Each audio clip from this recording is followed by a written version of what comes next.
Kemudian yang kedua, saya kasih contoh lagi tentang metode istinbat hukum, yaitu an-nasikh wal mansukh. Dalam ilmu ushul fikih juga ada istilah an-nasakh yang berarti hapus atau penghapusan.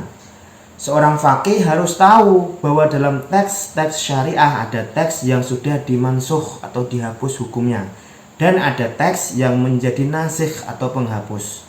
Maka dalam hal ini kandungan hukum nasikhlah yang digunakan.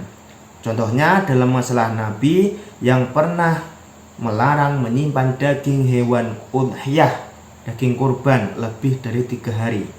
Lengkapnya teks hadisnya sebagai berikut. Man dhuha minkum fala yusbihanna ba'da thalithatin wa fi baitihi minhu syai'un. Siapa di antara kalian berkurban, maka janganlah ada daging kurban yang masih tersisa dalam rumahnya setelah hari ketiga.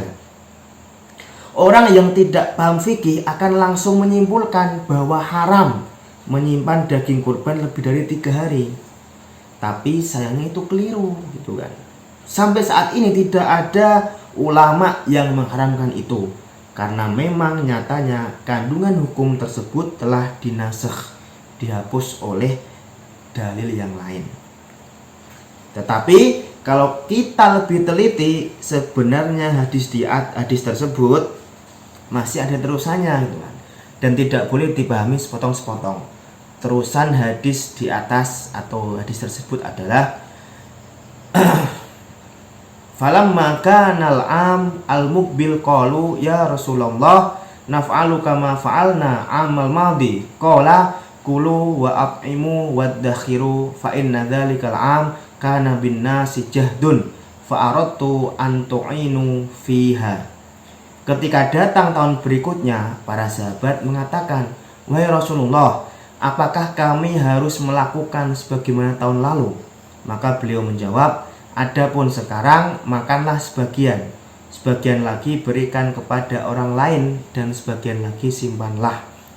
Pada tahun lalu masyarakat sedang mengalami paceklik, sehingga aku berkeinginan supaya kalian membantu mereka dalam hal itu. Hadis riwayat Al-Bukhari. Jadi semakin jelas bahwa ilat atau sebab kenapa Nabi pada tahun sebelumnya melarang umat Islam menyimpan daging hewan udhiyah atau kurban lebih dari 3 hari. Ternyata saat itu terjadi paceklik dan kelaparan di mana-mana. Beliau ingin para sahabat berbagi daging dengan orang-orang, maka beliau melarang mereka menyimpan daging. Maksudnya agar daging-daging itu segera didistribusikan kepada orang-orang yang membutuhkan. Dan ini memang tugas seorang fakih meneliti itu semua. Jadi memang seorang fakih itu bukan derajat sembarangan. Jadi dalam kasus ini itu ada nasikh wal mansukh.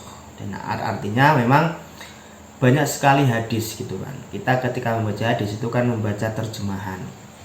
Sehingga kalau kita hanya membaca terjemahan, kita akan bisa terjebak tadi saklek gitu.